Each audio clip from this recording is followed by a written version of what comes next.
I'm going to go with the stated program for Baylor men's tennis since their season just ended, and I'm going to say it was a 4-1 loss to San Diego. Number 3 doubles today, and Chris and Louis was not close 6-1, but the other 2 doubles matches were in tiebreakers, and they had a delay in there because of weather for 15 minutes, and number 2 doubles, and Devin and Jean Bourg did lose 7-4 in a tiebreaker. The other match was like Thaddeus and Oscar were like 4-all, and I don't know why they switched the lineup. I guess it was because of matchups.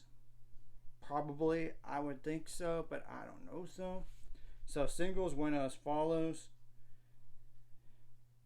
Jean Bourg at 1, Thaddeus at 2, Devin at Baden-Forst at 3, Louis Bowden at 4, Luke Koenig at 5, and Oscar Borschen-Polson at 6.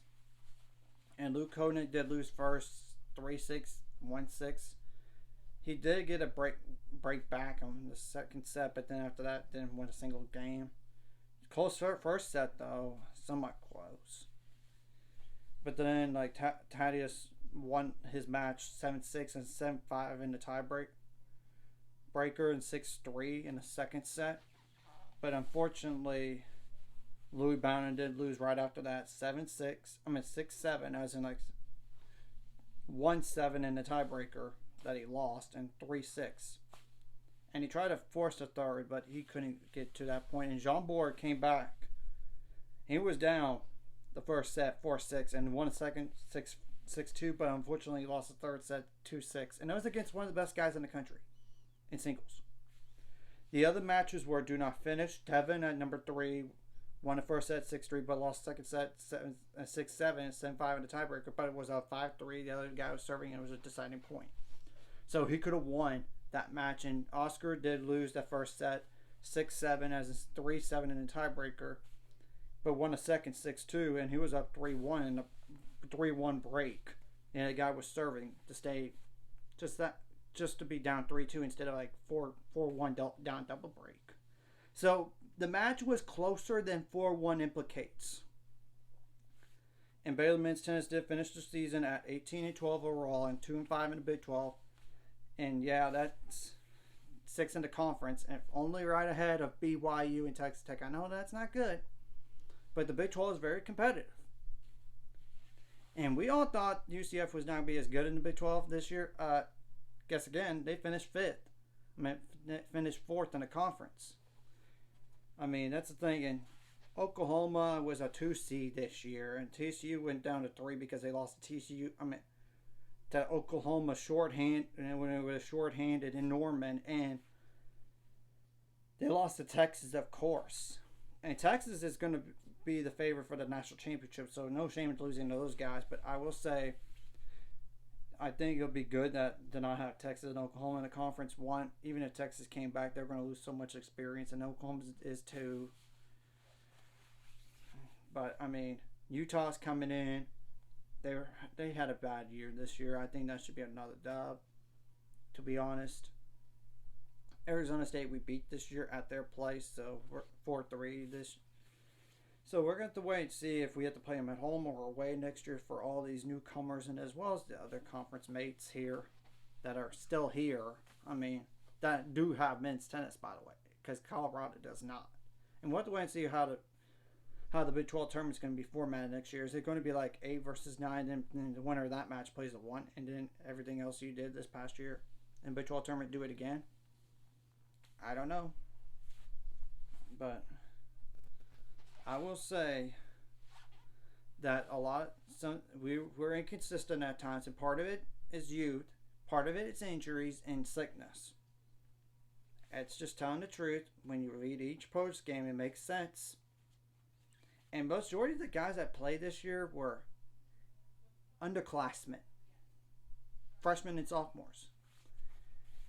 And the good news is, pending transfer portal and other guys turning pro early, they do return 10 out of 12 players, and they do not have somebody signed at this time for the fall of the 2024 or spring 2025. And we're going to wait and see on the transfer portal too, because they could add some players or they could lose some players.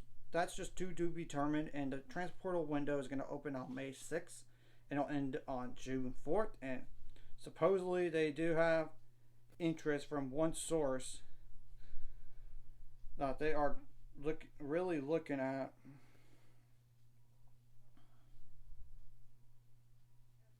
like the guy that Devin played against at number one singles when Baylor played Omaha this year, and Quinton Van Wicks, WIJK. I apologize if I butchered that name. Supposedly, but we'll have to wait and see. Nothing would shock me if they had somebody or not. And I will say, I knew going this match was going to be a tough match. San Diego was just barely missing out on the host site. Part of it's because of the strength of schedule, and their conference does not help them any. They actually beat Arizona, but that was in San Diego. They beat Arizona State twice, but that was in San Diego. 4-2 and 4-3 respectively. Yes, they beat Texas Tech, but anybody in their mother could beat Texas Tech this year. They're that bad. So, I'm just saying. And they nearly knocked off USC when USC was fully healthy at USC. So, and Baylor beat USC 4-0, but they were down their top guy. And USC didn't even make the NCAA tournament this year for the first time since 2006. So that win over them does not look as impressive now as it once was. I will say, some retrospects, we did take a step forward. We did. But in other retrospects, not really. What I'm meaning is, overall record, we got better from last year. We are not so close to the 500 rule like 18 and 12. And yes, I know this is back-to-back years, not making it past the first round since 2001. But it's hard to avoid it multiple years in a row, first of all. And it's all about matchups. And Florida's dealing with the same thing. Remember them?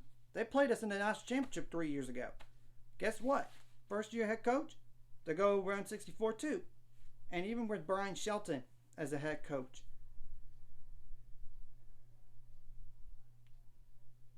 They went to round of 64 last year and finished. So, I'm just pointing that out as a truth in all this. And Baylor men's tennis only won like 2 times this year despite losing doubles points. So I knew that's what's going to be tough. And one of the best ways to win a match, sometimes winning the doubles point. Literally, Baylor men's tennis has lost 4 matches this year when they won the doubles point. And that was against TCU twice, Wake Forest, and Ohio State. All those teams are top 8 seeds. Top 10 teams in general. So they're not like pushover teams by any means. I mean, some bad teams to lose to by any stretch of the imagination. Oh no. And I do think the conference next year will be interesting. Who we're going to play, home and away, and we got to remember too. In the fall this year, we're going to host the individual championships, and we're going to host national indoors in February, so we don't have to even play ITA kickoff weekend. So that would be good to have that for the next 2 years, especially with this young group. Because remember, most of the team is sophomores and freshmen. In addition, we do host the Big 12 tournament and in the NCAA tournament from Elite 8 onward. So the ultimate goal, I think, next year is to be a top 8 seed so we could play all the matches through at home without exiting in the state. I'm leaving the state or even Waco in general. So we're going to wait and see what happens here. And I know they don't have anybody signed for the fall or spring for freshman wise, but don't be shocked if they do add somebody. And they probably could add a transfer or two to revamp this roster. I mean, this is a good opportunity to get better. You got to use the transfer portal. You got to improve the roster somehow because you don't want to have the same fate here again and make it 3 years in a row. And I did say before the season began, this was the floor to be around 64 team. At the end of the day, sometimes we were just beating ourselves in our heads mentally. It just seemed like, besides other teams are older and we were inconsistent. And hopefully that we could just improve our mental toughness in the offseason and get better for these young guys getting more experience, and they know what the best looks like. And I really do think the San Diego team could very well go to Sweet 16. Don't get me wrong. But they're WCC. I mean, that's the thing. That's lower level compared to Big 12. But San Diego's a really good team, and I knew going into this match was going to be tough, especially against one of the best teams in the country. Number one players in the country in singles. He's in the top 10 as a sophomore. So, and San Diego's a good team overall. And they're more like an outdoor team anyway. They don't play inside. They're from California, crying out loud. So anyways, if you like this content, hit the like and subscribe button. See you guys later on the road to 600 subscribers. Of course, ultimate goal is 1,000 more. So we money out this. Of course, like a video, comment video really helps YouTube algorithm. So more people can see us. Sharing the videos help as well. So more people can watch. And if you're watching, subscribe, hit subscribe buttons, free the notification bell as well. And we will see what happens from here in the off season.